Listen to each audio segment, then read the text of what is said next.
the pain follow me. Deal with trauma privately. I don't want to be a burden. Welcome, everybody, to another episode of Sports Geek. Wow, what a day. What a day. Juan Soto is most likely going to be traded to the New York Yankees. What can you say about that? Juan Soto, New York Yankees. They're getting the lefty bat that they've always needed for a very long time. The lineup's been completely unbalanced, and now it's not finalized yet, but according to sources, Jeff Passan of ESPN said that there's a deal in place. Names have been exchanged. Right now, the Padres are going through the medicals, which can take time. They're saying hopefully it'll happen tonight, which would be awesome. But when you trade four pitchers and a catcher to a team, medicals can take a while. I mean, everybody's trying to rush this thing and say, what's the holdup? They've announced it since this morning. What's going on? It's medicals. And if anything, the Padres want to be thorough. Jeff Passan of ESPN did say that he doesn't think that anything's going to blow up the deal. So they've seen stuff where things like this happen, and then all of a sudden something blows up and the trade's off, the deal's off. But he doesn't anticipate that. What he's saying is that they're just reviewing medicals and paperwork, for 5 players, which is a lot. In return, the Yankees would get Juan Soto and Trent Grisham, 2 lefty bats. Plus, they signed Alex Verdugo the day before. Well, didn't sign him, traded for him. My apologies. So it's an exciting time for New York Yankee fans. I'm super excited. I can't wait for the season to start. And from what I'm hearing, they also want to get Yoshinobu Yamamoto, which is, 3-time MVP pitcher in the Nippon Japanese League. And if they can pull that off, that'll be one successful winner for the New York Yankees. So I'm super excited. I'm like a kid in a candy store. Just super, super, super cool. Once again, my name is Errol. I'm your host with Sports Geek, and just happy you could be here with me to celebrate this time. Well, eventually celebrate. We can't really pop the champagne bottles yet, but this is super cool. Like a baseball, when the Yankees act this way, it's good for baseball. When the Yankees are in it, more people watch. They're a global team. It's as much as you might hate the Yankees are good for baseball all around. TV ratings are higher. Everything is better. You can love them, you can hate them. But one thing I got to say is that when they go out and get the players that they want, don't care if you guys are being say they pay for them. Who cares? I don't care how they get them. It's just great for the entertainment, industry of baseball. It's a show. It's a program. You draw the big stars, get the big bats, get awesome pitchers. Just, you can't ask for anything more. So I was also hearing that this deal almost fell apart. As you know, they said that it had stalled. The Padres and the Yankees were talking earlier, I guess probably right after the World Series ended. They probably started talking a little bit, get to know, what, is this a possibility? And I think the Padres were open to it because I hear that the Padres were kind of not in compliance when it comes to payroll. What that means is, and once again, these are rumors. We haven't confirmed that they're true. But when you're not in compliance, when you have to take out a loan to make payroll, that's a problem because the money's not there to pay your players. And from what the rumors say, the Padres wanted $100 million on the loan for payroll, but Major League Baseball only allowed them 50. They said, no, 50 is what you're going to get and get your house in order, per rumors. Once again, I have not set in on the Padres conference calls. I don't know any of that. I'm just reporting what reporters are saying in the papers. So with that being said, the Padres had to shed some payroll, which involved trading a guy that's probably going to get about $30+ million a year in arbitration because he is arbitration eligible before his walk year, which will be at the end of 2024. To do this, the Padres wanted pitching in return, and the Yankees were best suited for what they were looking for, in my opinion. People were saying the Blue Jays were a contender. Other teams were contending. I just don't see it. Not for what the Padres really wanted, which was the Yankees. Say what you want about them. They have a deep, talented pitching pool in their minor league teams. When the two came together and said, hey, let's talk about this, I think a lot of names were exchanged. I think the ask was high, which is what you're supposed to do. If anybody knows anything about negotiations, you're supposed to ask for a higher salary. And then that competitor might say, or that employer might say, well, I can't give you 70 grand a year, but I can give you, 50. And then that's for you to say, okay, well, I really need 70. You can't give me, you want to give me 50. Can we meet in the middle at 60,000? Okay. And they might say, okay, that's okay. I'll meet you halfway. That's cool. That's just how negotiations work, if that makes any sense. So at the very beginning, the Padres were asking for a lot of players in return, and the Yankees were like, no, we're not doing that. That's out of control for somebody who's going to be here for 1 year. We don't know if we can sign him. We're going to make every attempt to sign him, but his agent is Scott Boras, and he's notorious for taking free agents or players to free agency. He likes to put them on the open market to see who's going to bid highest for them. Now, mind you, 2 years ago, the Nationals offered Juan Soto's from the Washington Nationals. That's the team he came up with. And they offered him, I think it was 14 years, $440 million, something like that. I might be wrong, so don't quote me on it. But I know that the dollar amount was $440 million. If you take that number, let me just see here for a second. So 440 divided by 14, you're looking at $31 million a year, okay? And he turned that down. If that's the case, and that was 2 years ago, I don't see Scott Boras giving any team a discount for him, and he might want to take him to free agency to see can he get $500 million. I don't see how he would get that amount of money. Juan Soto is a great player. He's a young player. He's an extraordinarily talented person, baseball player. He's still not Shohei Ohtani. So Shohei Ohtani is a two-way player. He can pitch and hit. So Shohei Ohtani, I can see Shohei Ohtani getting $550 million, $585, maybe close to $6. I can't imagine $600 million. It's a lot of money for one player. Whether it's $300 million from the pitch, $300 million from the hit, I just don't see it. I say 250 is really what it should be, in my opinion. It's a lot of money for a baseball player, for anybody. But if that's the case, then, is Juan Soto, Shohei Ohtani getting $500 million plus? If I were Brian Cashman or the New York Yankees, I'd say, here's, that's $37 million times 10, so 370. Yeah. So 370, 10 years, $37 million a year. You're the second, you're right behind Judge on our team. If you want to, you want to add an 11th year, there's your $400 million over 11, with a possible buyout. So that brings him to his age 35 year, or age 35, 36.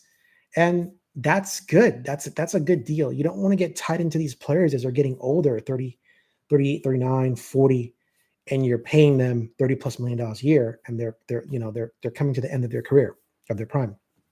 So I would try and do that extension and see if they bite. Hopefully they'll say that's a lot of money. Let's take it. I could get injured. Why even play around? Who knows what Scott will tell his client? But that's what I would do. That would be me. What I'm also hearing is that the deal almost didn't go through. Once again, to go back to my thoughts before, because once again, these are rumors. I'm not in the room to hear how these conversations go down. So I'll preface it by saying these are rumors that I'm hearing, that, Mr. Cashman, who I have a lot of respect for, you can love or hate this guy too. He's got a lot of experience as a GM, but he didn't want to include Michael King in the deal. He thought that for 1 year, the Padres were asking for a lot. They're asking for a boatload of pitchers from their farm, as well as other key position player pieces. And I think that's when the deal stalled. Now, according to rumors, Hal Steinbrenner stepped in, which if he did, bravo to Hal. Chip off the old block.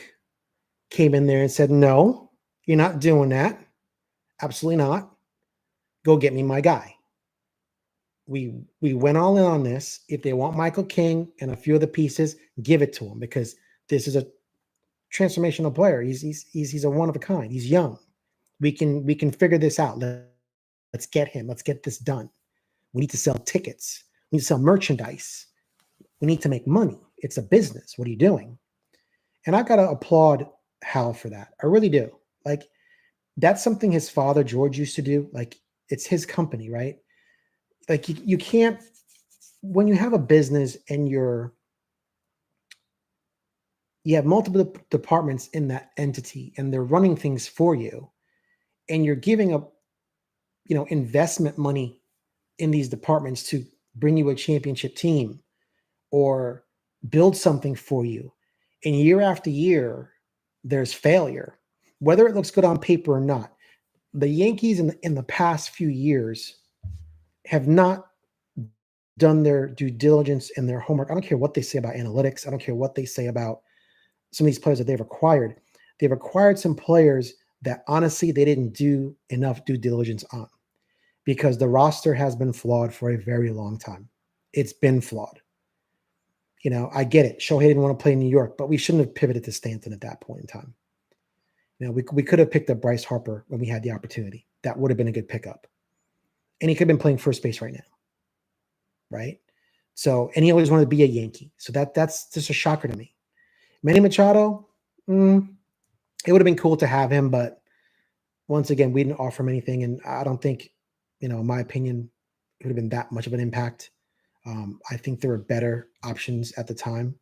So, we could have had Max Scherzer back in the day. And we chose to get underneath the salary cap and reset our luxury tax. The Yankees luxury, like I work for them. The Yankees chose to reset their luxury tax. And I get it. When the percentage is so high on luxury tax, when you have to pay other teams, with profit sharing, to play against you, because that's the Major League Baseball standard, it can get expensive. But I think we did things at the inappropriate time, and then we were left with some of these players that are injury prone. And I could pinpoint to one point in time where this all started. And when we extended, Luis Severino and Aaron Hicks because they had good years for us, I think that's where the downward spiral started, in my opinion. We gave those guys a lot of money, and then they got injured, and then they were never the same. And then we're trying to backfill those positions by trading for players or getting players or a piece here, a piece there. And it was garbage in, garbage out. And I'm pretty sure Hal was like, I'm done with this. Once again, like I said, I respect Brian Cashman. He's been doing it for a long time. He knows the business. But sometimes you got to say, you know what, Hal? We need to do this. We need to make an impact. I mean, I think Hal and Brian are friends. Like they know each other for a while. There's no reason why you can't go to your boss and say, hey, I don't want to spend the money there, but we have to spend money this year. Trust me on this. And, it's still Hal's company. It's a family business, but, you can say, yeah, we're going to do it. No, we're not going to do it. But I'm glad that if the rumors are true, I'm really impressed that Hal said, no, let's go and get Juan Soto and get this deal done. And, I think they're going to get Yamamoto. I have a good feeling about that. Well, if he wants to play for us, he'll come here. If he doesn't want to play for us, then he'll go elsewhere. That's how I see it. Money is one thing. You can throw money at him, but if he wants to really solidify his legacy with the tools that he has, why not do it with the Yankees? It's a global brand. It's going to hit back home in Japan. It's going to hit all over the world. I could see little Yoshi jerseys, like Yoshi from Mario, with like on a little cart, on the back of jersey or T-shirts. I could see all that marketing, and you know what? Maybe they could say, "Listen, we'll give you 250 or 275 for 10 years." But you know what? We will include on the back end or in an incentive where, because you're going to be a superstar, that you get a percentage of merchandising and some of the rights. And they could save money that way if they want to structure a contract that way. For every t-shirt we sell or every jersey we sell with your name on it, you get XYZ percentage, which brings you another $100 million over 10 years or whatever you want to do. You figure it out. They can figure this out. So that way they can keep the AAV value for him low. Well, not low, but not absorbent, depending on what kind of money he's looking for. But give him a piece of the pie. Give him a piece of pie. You come with us, you get a piece of this pie here. And deals can be structured in many different ways. So that's my opinion. I could be wrong. Maybe they can't be structured that way. Who knows? But I think the Yankees are on the right track. They picked up Alex Verdugo, and between Alex Verdugo, Juan Soto, those two pieces right there, the fact that they have contact hitters, not just, Juan Soto is a home run hitter, but he's also a contact hitter. He puts the ball in play. Alex Verdugo is very good at putting the ball in play. I feel that if DJ LeMahieu comes back and has one more good year of DJ LeMahieu, he's another contact hitter that can put the ball in play, right? If Anthony Volpe even hits 250 this year, that's better than what he hit last year. Another person, if he just goes with his natural swing of hitting the opposite field and not pull the ball, he'll get more hits. That's very Jeter-esque. Very Jeter-esque. Speaking of Jeter, Jeter said we need to get Juan Soto. Like, that's crazy. Sean Casey at the end of the Yankee season, we need to get Juan Soto. So I think this is something that's been going on inside Yankee land for a while, that they've been trying to get Juan Soto. I know they tried to get him a few years ago when he was being traded from the Nationals to the Padres. And now, he's actually coming back to the East Coast. So this is all very interesting. I have no idea what's going to happen tonight. I'm hoping the deal finalizes tonight. If not, early in the morning tomorrow, maybe it's an announcement.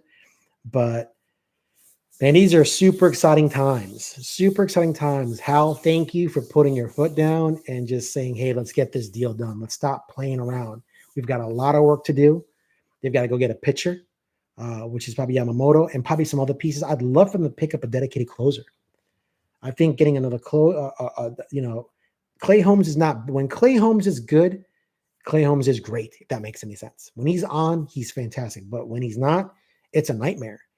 So you really want a guy – you want another solid option in case you have Clay Holmes faltering. So I would suggest getting a closer and then some depth pieces. What are we going to do with Peraza? If DJ LeMahieu is the third baseman, according to what Boone said today, what are we going to do with Peraza? So we don't have a spot for this guy? I mean, if we don't have a spot for him, then we got to trade him, right? But then Hal said, he wanted Volpe and Peraza up the middle. So do we trade Glaber? All right, now you're taking a 270 batting average away from the Yankees, right? Glaber's a good bat. I think sometimes he has low baseball IQ when he's out in the field. Like, his mind's on something else. And I know he's a good person. He's not trying to make those errors. Nobody is when you're on the field. You're trying to play at your best. You're trying to play at 100% all the time if you can. But I think that sometimes the baseball IQ is not there. It's not like Jeter had high baseball IQ. Anthony Volpe has high baseball IQ. I'd say Aaron Judge has high baseball IQ. There's players in the sport, in any sport, that have a high IQ to anything when it comes to what they do. So with that said, I feel there's a lot of little pieces they can do to tweak the team to make it even better. Maybe a couple more bullpen pieces as well. So I just think right now it's the Yankees are being the Yankees. And that's great to see again. That's all the fans ever wanted. That's all the fans ever wanted, was for the Yankees to just be the Yankees. Go out and get your guy. Get your guy. Worry about how you're going to pay for this later. I'm not within reason. Listen, every team has a budget, right? Fans don't realize that just because they're the Yankees and they make money, there's still budgets. They still have companies to run, people to pay, insurance benefits. I can go on and on. Stock options. I don't know, whatever. So when all that's involved, you gotta be careful how you budget. But like I said, there's things you could do when you build a brand like the Yankees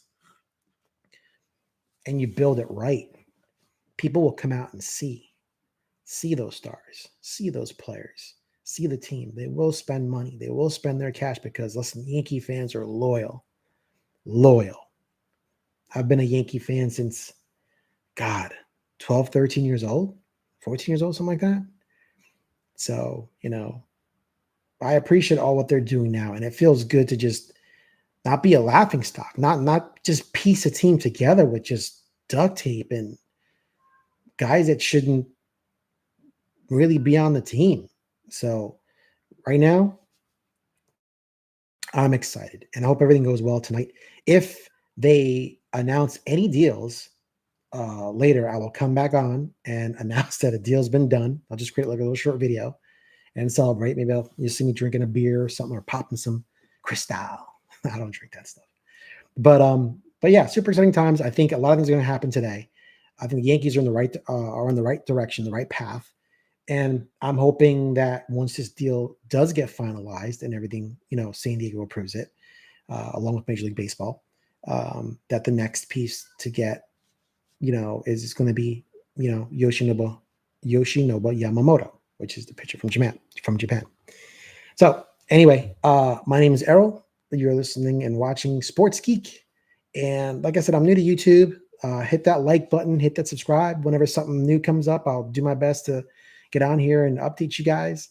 We talk about sports. We talk about comic books. We talk about collectibles. We talk about Marvel movies, entertainment, you name it. We talk about it.